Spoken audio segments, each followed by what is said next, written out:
PSR Anjaneyulu arrest అయ్యారు. కాసేపట్లో విజయవాడ తరలిస్తున్నారు పోలీసులు. సో అరెస్ట్ కు సంబంధించిన పూర్తి సమాచారం మా ప్రతినిధి సత్యాన్ని అడిగి తెలుసుకుందాం.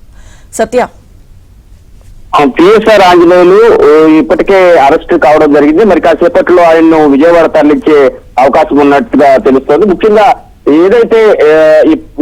ఏదైతే ప్రధానంగా మాజీ ఎంపీ అదేవిధంగా deputy speaker Raghurama Krishnaraju third డిగ్రీకి సంబంధించిన కేసు కావచ్చు, అదేవిధంగా మరోవైపు ఎవరైతే జత్వాని ముంబై నటి జత్వానీకి సంబంధించిన కేసులో కూడా పిఎస్ఆర్ ఆంజనేయులు నిందితులుగా ఉన్నారు. మాజీ ఇంటెలిజెన్స్ చీఫ్ గా ఉంటూ అప్పట్లో ఈ కేసులో కీలకంగా వ్యవహరించి అప్పటి ప్రభుత్వ పెద్దల మాట విని మొత్తం కథ నడిపించారు ఆయనే అని చెప్పేసి చెబుతున్న పరిస్థితి. ఈ కేసులో మరో ఇద్దరు ఐపీఎస్ ఆఫీసర్లు కూడా ఇప్పటికే సస్పెన్షన్ లో ఉన్నారు.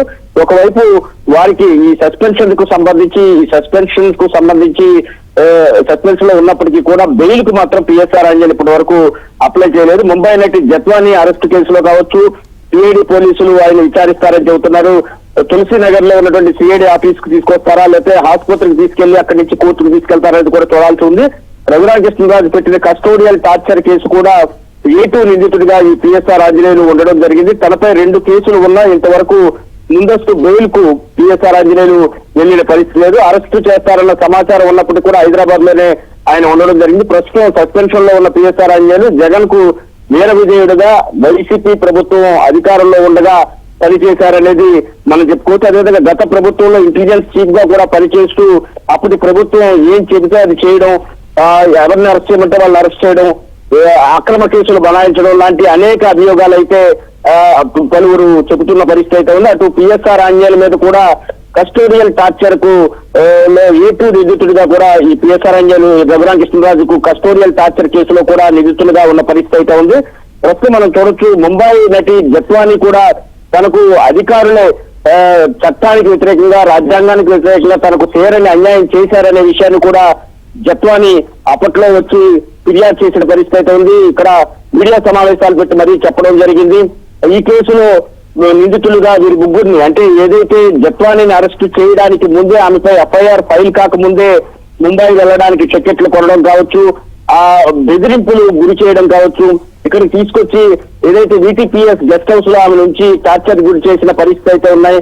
ఇవన్నీ అంశాల్లో కూడా ఆయన నిందితుడిగా ఉన్న పరిస్థితి. దీనిపైన సిఐడి గత కొంతకాలంగా మొత్తం సమగ్రమైనటువంటి పూర్తి స్థాయి ఆధారాలన్నింటినీ కూడా సేకరించి ఆయన అరెస్ట్ చేసినట్టుగా తెలుస్తుంది. మరి కాసేపట్లో ఆయన విజయవాడ తులసి నగర్ సిఐడి ఆఫీస్కు లేదా ముందుగా ప్రభుత్వ ఆసుపత్రికి తీసుకెళ్లి వైద్య పరీక్షలు చేసి తర్వాత ఎక్కడికి తీసుకెళ్లాలని నిర్ణయిస్తారనేది కూడా చూడాల్సి ఉంది. మొత్తం మీద ఓవరాల్ గా తీసుకుంటే కనుక పిఎస్ఆర్ ఆంజనేయుల అరెస్టు ఏపీలో ఉన్నటువంటి అధికారులు ఎవరైతే గత ప్రభుత్వ హయాంలో తొత్తులుగా పనిచేశారో వారందరికీ ఒక హెచ్చరికగా మనం భావించాల్సి ఉంటుంది. అదే సమయంలో వీరు ఇప్పటికే సస్పెన్షన్ గురైన నేపథ్యంలో రీసెంట్ గా కూడా వారు సస్పెన్షన్ పొడిగించారు. ఇదే సమయంలో ఎటువంటి బెయిల్ కు కూడా ఆయన దరఖాస్తు చేయలేదు. దరఖాస్తు చేయకపోవడంతో పాటు హైదరాబాద్ లోనే ఆయన ఉండడంతో సిఐడి అధికారులు ఆయన అరెస్ట్ చేసినట్టుగా తెలుస్తోంది. కాబట్టి ఆయన ఇక్కడ విజయవాడ మరి కాసేపట్లో తీసుకొచ్చే అవకాశం ఉంది. ఇది మొత్తం వ్యవహారంలో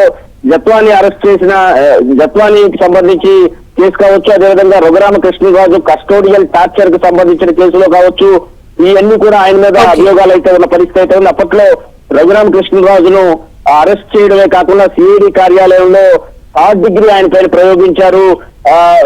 ప్రయోగించే సమయంలో వీడియో తీసి మరి ప్రభుత్వ పెద్దలకు చూపించారు ఆ వీడియో కాల్లో అనేది కూడా అభియోగాలు ఉన్నాయి. దీనికి సంబంధించి అప్పుడు doctor Guntur GGH doctor Prabhavati ఇచ్చిన రిపోర్ట్ పైన కూడా ప్రస్తుతం అయితే కోర్టులో వాదనలు కొనసాగుతున్న పరిస్థితి అయితే ఉంది. మొత్తం వ్యవహారం వెనుక అప్పటి ఇంటెలిజెన్స్ చీఫ్ గా ఉన్న పిఎస్ఆర్ ఆంజనేయులు పూర్తి స్థాయిలో అప్పటి ప్రభుత్వానికి సహకరించి వారి కక్ష సాధింపు ధోరణులకు పూర్తి స్థాయిలో సహకరించారనేది ప్రధాన ఆరోపణ.